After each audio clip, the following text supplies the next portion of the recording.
Welcome in, everybody, to Leading Off right here on Fantasy Pros. It is me, Joey P, Joe Pisapia. That is Dan Harris, No Hit Harris, as he's now going to be called forever and ever. And it's you, and we're talking all things baseball. Another home run call. That is good. I'm stretching the lead over Dan Harris just a little bit. Been a red hot week. That's good. And we've got a lot of baseball to talk about, including another no-hitter, and I've got a new banner ad here for you that I want to run by you, Dan. It's going to be our new thing here if you go and watch us over Fantasy Pros MLB. No hits, no runs, no service. That's right. That's the new sign. We're going to hang this sign now. Now that I can do all these bells and whistles here and stupid things, I'm going to do more stupid things here. I think you realize that about me. But Dan, how's it going? No hits, no runs, no service. How's that going for you? Yeah, first of all, the fact that you figured out what you can do now with the screen during the show, I fear for the people who are watching on YouTube. Remember, youtube.com/FantasyProsMLB. Yeah, man, the no-hitters are just, it's cheapening the entire thing. I mean, what is this? What do we have, 6 right now, not counting Bumgarners? Now, I'm counting Bumgarners. If you call that a game, then I'm calling it a no-hitter. I am counting it, but if you call it a no-hitter when 6 guys pitch it, which is, I think is just dumb. Yeah. I think it's less dumb to have a guy go 7 innings and that's the game and it's a no-hitter. I think it's less dumb. Anyway, these 6 official ones are against 3 teams. I mean, I don't know, man. It's cheapening it. It's making me mad. Come on. So whatever. Kluber was great. Good. Smile once in a while. Corey Kluber or something like that. Did you see his post-game interview? Literally like, this was the fine day. I had a nice time. It was good. No smiles. Yeah, he's not exactly Mr. Personality. No. He never has been, but doesn't matter because let's start there with the 3-up. Corey Kluber throws a no-hitter against Texas, and this was brought up on the internets, on Twitter. They asked us, should we start calling no-hitters instead of home runs? It seems like it might be easier. I don't know. Yeah, serious. I mean, what's the record? Is it 7 or 8? It is. I have it in here. We're going to talk about it today. No-hitters in a season is 7. It's happened 3 times, 1990, 1991, and 2012. Man. So we'll get to some fun with that and review some of those 7 no-hitters because some of them I remember very distinctly, especially some of those ones in 1990, because I remember, I want to say it was 1991 Score. If you were a baseball card moron like I was as a kid, they had a whole series about the no-hitters. They had all these cards, and I remember the Fernando Valenzuela one, there was a Randy Johnson one, all these ones that came out there. Also up, Fernando Tatis. This is why you always start your premium guys, even in a short week, if they're only playing a few games. Came back from injury. Look what happened. 4 for 4 and a home run and stolen base. That's what you want out of Tatis. And look, Charlie Morton. Signs of life. It's May. Yep. It's May. And all of a sudden, Castillo, Charlie Morton. Granted, the Mets lineup was pretty hilarious last night, but still, it was a good outing.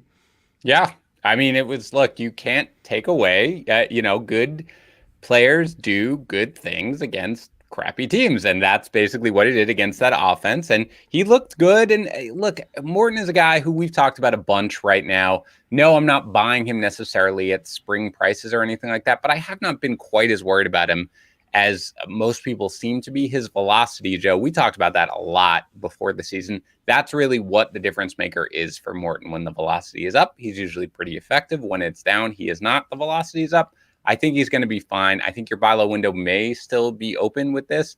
And as much as it was against the Mets and their AAA or AA or maybe single A lineup that they've got rolling out there, especially with no Alonso, by the way. Cameron Maybin hitting cleanup. It was a sight to behold. But Jonathan VR keeps raking. I keep talking about him every day. Being cheap. He is somebody, by the way. We haven't talked about him at all. I thought about whether we should a little bit because he is a guy, I mean, probably anything 12 teams or more that he's going to steal some bases. He's hitting some home runs, and he's playing every day, which really, if you knew Jonathan VR was going to play every single day, you would have drafted him, in the probably late single-digit rounds or something. So he's making a case to be an everyday player even when people are healthy. Like, got to find a spot in the lineup for him.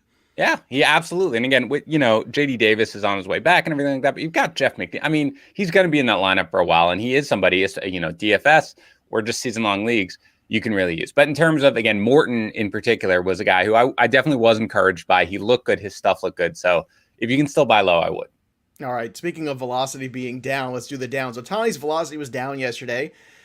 But I don't know. I don't want to overreact to this. Some guys go out there, some nights you just don't have it, whatever that is. We'll keep an eye. There's been no other reports of him not feeling good or any kind of issues around it, but it's definitely something to monitor. Also, an important question that was asked yesterday, what's the plural when you own more than one Otani in a league? Like you have the pitcher and the hitter. Do you have the Otani? Is it the Otanis? I don't know what the plural is. I don't know. Think Otani is actually how I would like to do it.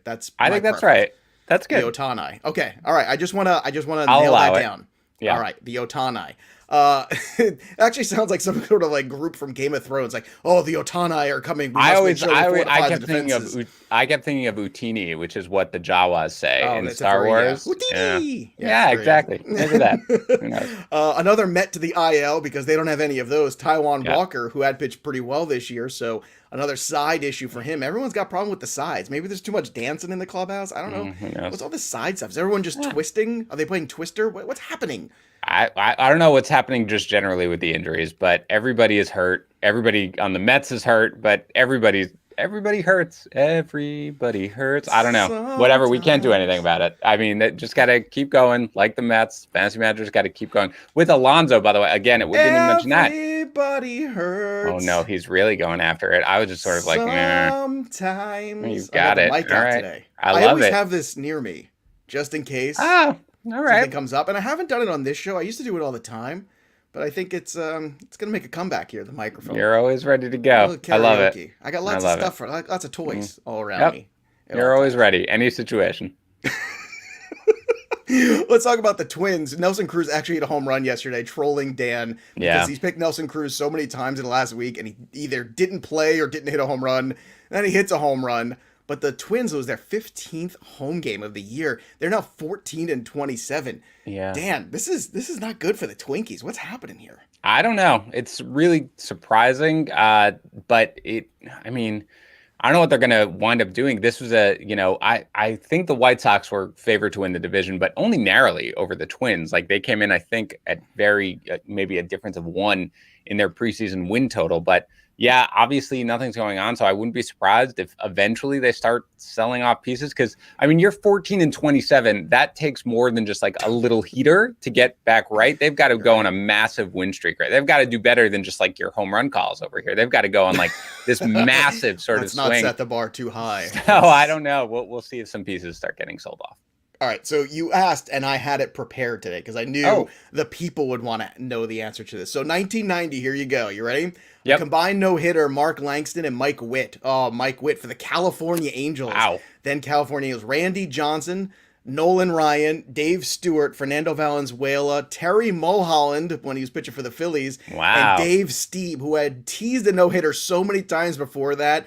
If Dave Stieb pitched for the Yankees or the Red Sox and not the Blue Jays, Dave Stieb might be a Hall of Famer. Like Dave Stieb was an incredible pitcher that got zero credit because he pitched in Toronto. And then in 91, guess who again? Nolan Ryan with another no-hitter. Tommy Green, blast of the past from the Phillies. Then you have the last Orioles no-hitter before we had the John Means one, which was Bob Milwaukee, Mike Flanagan, Mark Williamson, and Greg Olson combined. Then El Presidente, Dennis Martinez, Wilson Alvarez of the then Chicago White Sox, another blast from the past. Brett Saberhagen of the Royals, Kent Merker, Mark Wohlers, and Alejandro Pena combined for the Atlanta Braves in 1991. And then when you all the way jump to 2012, where we had a bunch of them also, it was Homer Bailey, Felix Hernandez, Matt Cain, incredible combined Seattle Mariners one with Kevin Millwood and a bunch of other guys, Johan Santana, Jared Weaver, Philip Humber. That was your grouping. And I remember the Philip Humber one, actually. I remember that one quite well. Another former Met there. So so those are some of the names. You like that little trip down amnesia lane? How'd that work? I'll tell you why I don't. I'll tell you why I don't like it. I used to cry a lot as a young kid. Cried every time I struck out at Little League. Cried every time I went away from my parents. I was a crier. As I got older, I somehow killed that part of myself. Okay, and I'm. God, this is a dark story for 9 in the morning. Very, very, very. It wasn't a big day yesterday. We don't have a big DFS slate. I can tell a story. So I killed that part of myself, and I'm not an emotional human, other than with the kids who I love and stuff like that. I'm very logic driven, whatever.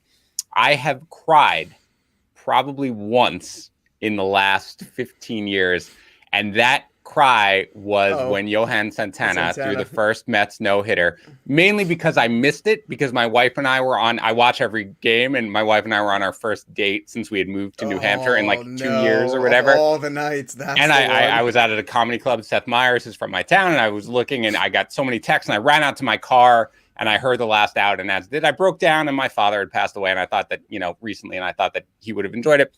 But now no-hitters are like, whatever. Who cares? Everybody throws a no-hitter. And for dime a dozen. Right, the Mets throwing a no-hitter is still like one of my favorite baseball memories. And now like every team has like 45 no-hitters this year in particular. So whatever we need to do to stop the no-hitters and make them special again, I'm all for it. There is my dark story for the morning. Sorry. I want to talk more. Now I want to talk more about killing this inner child of yours. No, well, that's first of all, something for my therapist. Okay, crying is a sign of strength. If I just want everybody to know there. Emotion is good. I cry every day. I cry every day. I agree. Don't I laugh, like cry. Me. I think just like Jimmy Valvano used to say. If you do that, that's a full day. And I don't think that's be a pod person, as my wife and mother call me, a pod person, because I lack emotion. Don't do that. Stay true to yourself. Okay, cry all day. Let's go. Let's talk about baseball. This is terrible. Amazing. Off the rails. My bad. This is the greatest. This is the one that wins us an award. I just want everybody.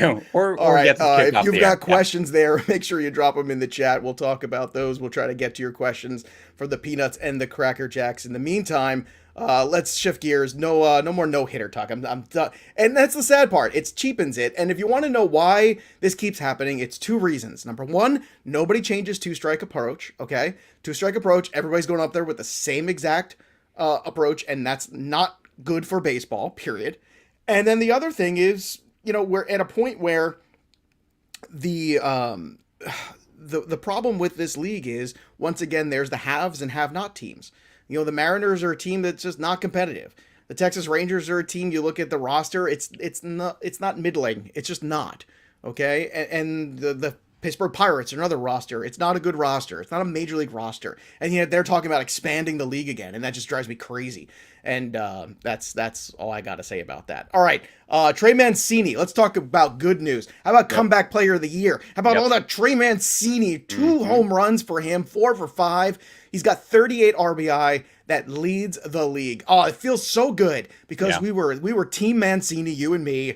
Yep. And I love this. This makes me happy. This might make me cry because I'm so happy about it. It's Dan, fun. Lucas Giolito also, 11 Ks. Told you so. We told you get back in Giolito as soon as you can. Get back on that train. Make deals for him. And if you did, you did well. Yep. So Mancini and Giolito, 2 things going in the right direction right now. Yeah, Mancini, great. I will definitely give you kudos. We were both on him, but you really did not waver whatsoever when he got off to the slow start. You were very much of and we both were, but you more than I. Yeah, he was out, I missed a year of baseball. Like, he's got to get back into it. He looks great hitting in that park, of course, as we know, but he's been the real bright spot. From our many preseason calls, frankly, of guys who we were higher on in the industry, Mancini was kind of the poster child. And Giolito, nothing whatsoever to worry about. And, look, he mixed it up a little bit yesterday just to, probably wants to get back on track. He threw his changeup a lot more, got a lot of swings and misses with it. Zero concerns about Giolito going forward. He is one of the handful of locked-in, guaranteed aces that is worth a fortune in a trade. Troy in the chat has a different opinion. He wants to say that comeback player of the year is Gerald Dempsey Posey. Wrong. Comeback player of the year is not a guy that sat out. Comeback player of the year is a guy that had cancer and came back and has leading the league in RBI. So I'm happy about Buster Posey. Posey's fantastic. He's having a good year. What are you, 3 for 5 yesterday, I think, right? I mean, 373. I don't know. He's been fantastic. All I know is that Giants pitching doesn't quit.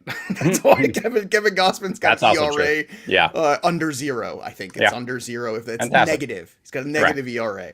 Joe Musgrove, 11 Ks, big strikeout performance against who? Oh, the Rockies. That's right. My favorite swing and miss team. Trevor Rogers goes the deepest he ever has in a game, 7 2/3. I'm telling you, special pitcher alert here. 8 Ks, 2 walks, 1 earned for him. And yes, Buster Posey is hitting 374, and that's great. That's fine. But I want to talk about Kevin Gossman instead. 8 Ks against the Reds. I mean, Kevin Gossman is becoming the pitcher that the Orioles had in their grasp that they thought he was going to be. And the mismanagement in the last decade of him, Dylan Bundy, and Jake Arrieta is stunning to me. How that organization just failed. And if you think about developing pitchers and what organizations do it well and which organizations don't, the Orioles got to be like at the bottom of the list. I feel like it's like them and the Pirates. I feel like just they send off guys and all of a sudden they start doing well.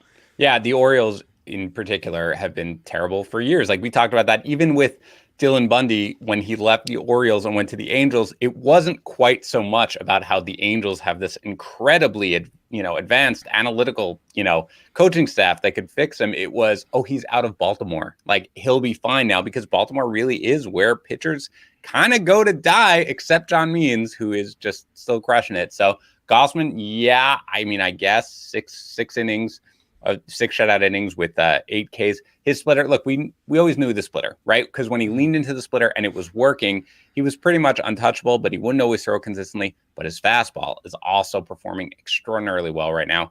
There's not, I did the trade chart yesterday, Joe, and I kind of was like, God, how high do I move Gausman? He's still probably too low, just because I've seen spurts from him before and then he falls off. But realistically, there's nothing underlying his numbers that means you should down him. And again, the Giants, as we talked about, they're basically now the polar opposite of what the Orioles are. Like, come to us, we will make you an excellent pitcher. And that's kind of what's going on.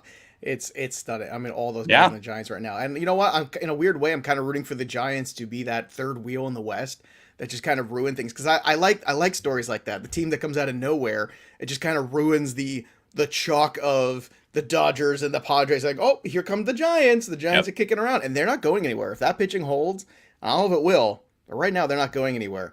Great question here. Tim Jackson, okay, to drop Joey Gallo. I already have Nick Castellanos, Kyle Tucker, Ozuna, Verdugo, Haniger, Laureano, Kelenic. Yes, I think it is okay in a 10-team head-to-head league if your outfield's that good. If you can't trade him and nobody wants him, drop him. That's fine. 10-team leagues, shallow like that. You are stacked in the outfield. I think it's okay, right?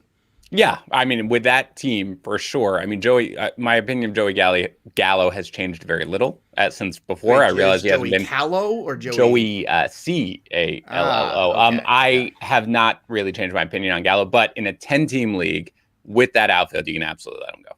All right, very good. Let's keep moving on here with some of these other performances from yesterday. Randy Arozarena with his 2 home runs, good outing for him. Yep. Garrett Richards, that's another one too, where Garrett Richards has a good outing, but I still, him, Pivetta, Eovaldi, I don't have a good feeling here about this Red Sox pitching staff as the season goes on. So although it's good now, I'm concerned. Corbin Burns, I mean, finally walked a guy, so the streak is dead.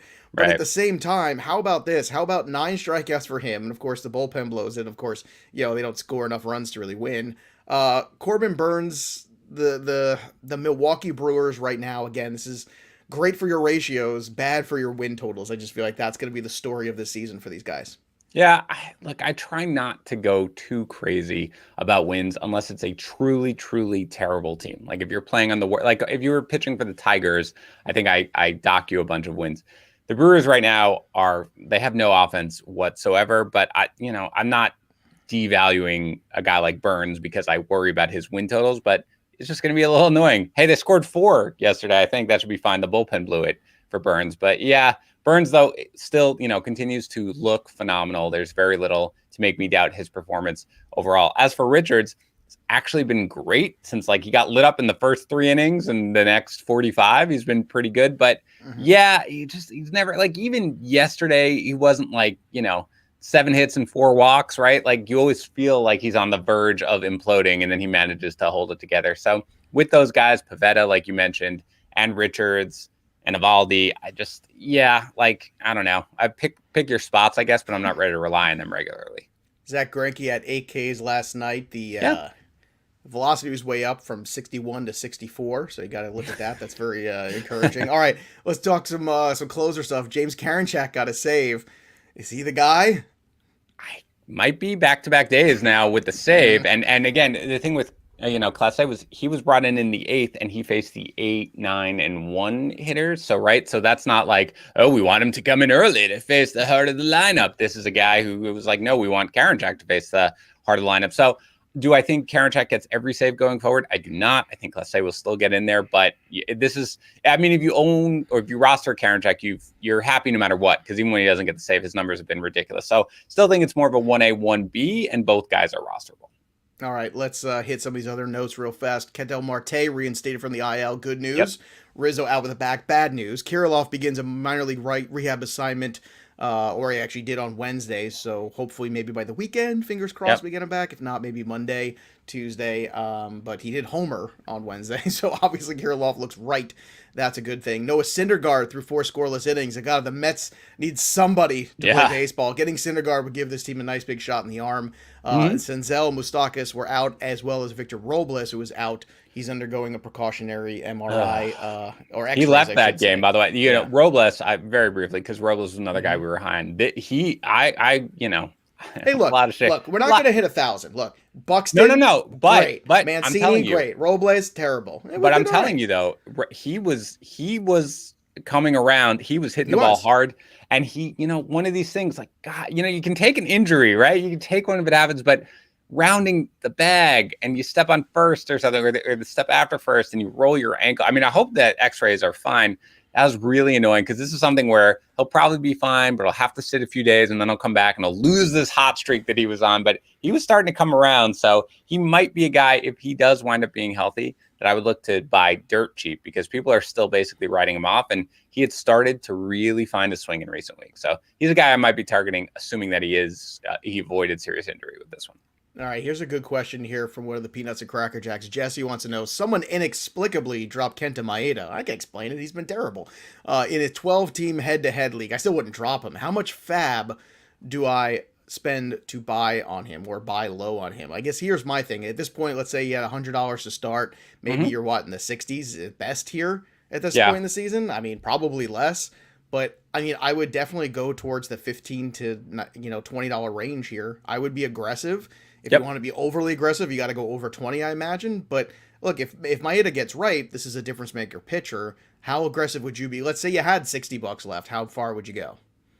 I mean, I think you said 15 to 20. That's probably in the range that I would go. I mean, I'm optimistic now. He's got this groin strain thing that he's going to attempt to pitch through tomorrow, I think it is, or this weekend anyway. So I'm a little concerned about his long-term outlook, but a guy like Maeda in a 12-team league, like, has to be rostered. So if you have $0 bids, if those are allowed, then I would possibly be even more aggressive and go up to like 50% of my remaining budget. So if you have 60, I might go as high as 30. But yeah, 15 to 20 is kind of easy for me. You gotta buy low on these guys, like, who have an established track record of performance. All right, how about this one from Joel? Joel wants to know, when's the right time to IR stash Syndergaard and Sale, both available in a 10-team league? Now, they're both available because it's a 10-team league. I would say now on Syndergaard. Now on both, probably, but now on Syndergaard for sure. Your thoughts, Dinger Dan? You have to pick up Syndergaard right now. Don't get off. Still Stop watching us for now. Give us a like, but stop watching us. Go pick him up and come back because he's on the verge. Sale, if you can stash them, first of all, just stash them. Like, if you have an IL spot, stash them. Sale, I don't think we're going to see for at least a month. So you can wait if you want to for a little bit. But Syndergaard, he's kind of on the verge right now. So go get him immediately. The only thing hotter than my home run calls this week is the Lawnmower 4.0 and its hot foil stamped black chrome Manscaped logo. That's right. Get your mower out and show it off loud and proud. The 4.0 is here. It's waterproof, so you can trim yourself in the shower or just stand outside your front lawn with a hose and hose yourself down in Manscaped at the same time, just so everybody knows you're the house to avoid on Halloween. There's so many cool things about it. It's got the longest lasting battery length ever. The charger is very compact. It's got that skin-safe technology, the new guard lengths, the 4K LED light, some incredible stuff here. And again, it can be yours if you use the code leading off. Go to manscaped.com, 20% off and free shipping. If you use that code leading off, again, that's manscaped.com, 20% off and free shipping. Your balls will thank you. Now, tonight is really nothing in DFS. It's a 4-game night slate. You have some of the afternoon games and stuff if you want to get involved with that. But look, just real quick, it's Atlanta and Boston for me. That's where I'm going here. Alcantara is kind of the arm that's going to be very chalky. If you want to go different, maybe Pavetta, maybe you can go that route, but it's a little scary because, that team does hit that he's going against. So I don't know. To me, this is almost like a stay away kind of night because I don't love anything, but I do have a home run call and I love this one. It's Freddie Freeman. Let's go. I want to keep this streak alive. I'm going Freddie Freeman tonight. That's where I'm going. And Dan Harris, where are you going tonight? Because you picked a Red Sox last night, and everybody else on the Red Sox hit a home run. I know. Except for the guy you picked. Oh, man. Verdugo, JD Martinez, right? I think the ghost of Babe Ruth, Mike Greenwell, Ellis Burks all hit home runs. Everybody came back and hit a home run. Except the guy you picked. It's terrible. I don't know what's going on there. I should pick him again. I mean, realistically, right? That was my thing with Soto. I said, look, I'm on it. I'm going to double down. And I doubled down and I got the dinger. That's well, I won't punish Rafael Devers for picking him again so that he won't hit one again against the lefty Mats. I'll go back to JD Martinez. I think that, again, the wind is blowing in from left. And you watch that game, like the players are basically falling over from that wind, but it's also boiling hot in a little league park. So I think that's not going to be enough to keep it down. So I will go with JD Martinez in this one. All right. So there you go. JD Martinez, Freddie Freeman. Follow us on Twitter if there's any updates or any needs for anything else there, if there's something changes. I always do this every week for the TV show. Because if you can't get enough of me here, obviously you can watch Sports Grid and see me every Sunday morning for 2 hours talking with Matt Stryker. But I always do this. I always like to look at the last 15 days of some of the hitters. Check out some of these stats here. Max Muncy's got an OPS over 1,200, 4 home runs. He's got 10 walks, too, over that span. 10 walks, 12 strikeouts. So Max Muncy getting it done right now. Nolan Arenado, 5 home runs, 10 RBI, hitting 380. Trey Mancini, we talked about red hot he is. He's got a slugging over 700. Kyle Tucker's got a slugging over 700 and an OBP over 400. And Nick Castellanos is hitting 375 over his last 11 games. Also, throwing in there, Jose Altuve has been excellent as well. So those are some of the guys red hot right now. And Muncy's the one, to me, it's so fascinating, Dan, because for Muncy, it's the walks. He's a guy we think of as a strikeout guy. But when you start to walk like that, that to me kind of perks my attention a little bit. I think something, by the way, that people, I know there are some leagues at least that are moving to OBP instead of batting average. And, the Justin Mason Barf League, well, there's a Nerf League, the New England sort of fantasy league, which I am in with a bunch of our boy Dan Strafford, of course, is in that as well. Oh, Strafford's in that. Strafford's in it. Yes, absolutely. Yeah. And look, with an OBP league, I mean, I love Max Muncy coming into the year anyway, just because I'm obsessed with position flexibility like that. But in OBP league, absolutely, because he has always walked a ton, but this year, he's been, at one point, I felt like he walked like 8 straight plate appearances or something like that. Muncy, look, with his position flexibility, with his raw power, with his ability to get on base, he's a huge asset that I feel like is always undervalued. And I've caught a lot of flack for where he is on the trade chart, but for me, he's always a guy who I would give up like the significant asset to acquire. So he's just solid and getting it done, especially if you're in an OBP league. He's gold. How about some of these guys over the last 3 starts? Max Scherzer, 1.56 ERA, 29 Ks, 6 walks. Kevin Gossman, 0.90 ERA, 27 Ks, just 3 walks. Zach Wheeler, 25-1 K walk ratio over those 3 starts. I mean, that's sell. I mean, it's not going to get any better than this. I beg you, everybody, look, Zach Wheeler, this is what he does, and the next thing you know, it's going to be a 4 ERA. Well, very quickly, where do you have Zach Wheeler? Would you think in your starting pitcher ranks, like ballpark it? Give me a guy who's around where you think. Well, Brandon Woodruff, I would have over him. So would I. I agree with that. To me, it's like I would have the low. I think he's a number 2. He's a really good number 2 who's pitching like a high end 1 right now. Well, you can't sell. You don't think you can sell. All right, hold on. Ready? I think you can. I think right now, really? If you gave me Noah Syndergaard and a pitcher right now, like if you gave me Castillo and Syndergaard or something like that for Zach Wheeler, all day, baby, all day. Okay, let's go. Zach Wheeler or Lance Lynn rest of season. Lance Lynn. Zach Wheeler or just body type alone. That guy's awesome. You love the beard. Zach Wheeler or Hyunjin Ryu. That's interesting. In a head-to-head points, I want the strikeouts, so I would probably lean towards Wheeler. But in a roto categories, I think the ratios over the long haul will be better with Ryu. Even last one. Zach Wheeler or Luis Castillo. Straight up. Well, you gotta look. Castillo's crushed you right now. Castillo's the better pitcher. If I was behind in the standings, I take the shot with Castillo. Okay. If I'm in first, I'm just gonna keep Wheeler and not mess with a streak. All right. So fair. You and I are basically simpatico in how we view it, because those were the guys like right around where I have Wheeler ranked, and you're like, oh, this is Lynn is above him. I agree. That's what you're. Very Lynn's good. Definitely. Very good. Of course, Lance Lynn. I mean, come on. Can't get wrong. Fear the beard. That guy right there, and he helps you pick out all the paint samples at Lowe's. Very true. Hey, Lance, is that your name, Lance? Could you tell me where I could find a socket wrench.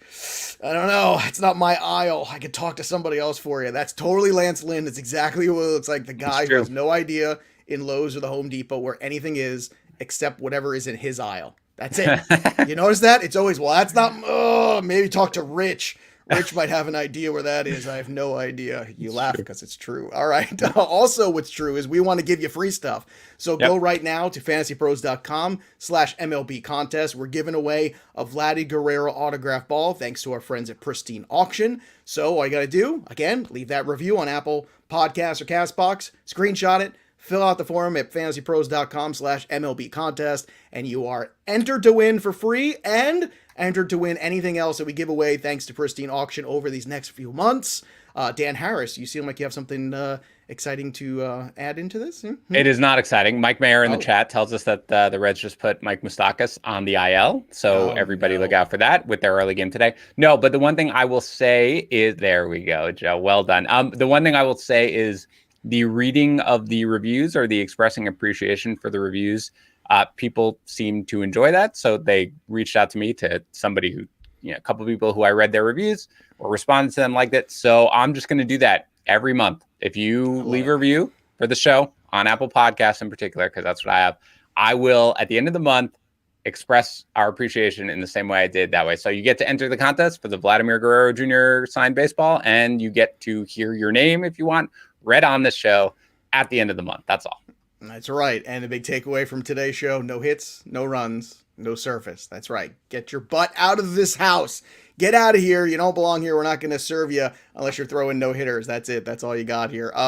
Also, remind everybody, go to manscaped.com, get your 20% off and free shipping. Use that code leading off. Your balls will thank you, and we thank you, as always, for hanging out with us on the show. That'll do it for us, but the story of the game goes on. For Dan Harris, I'm Joe Pisapia. We'll see you next time, kids.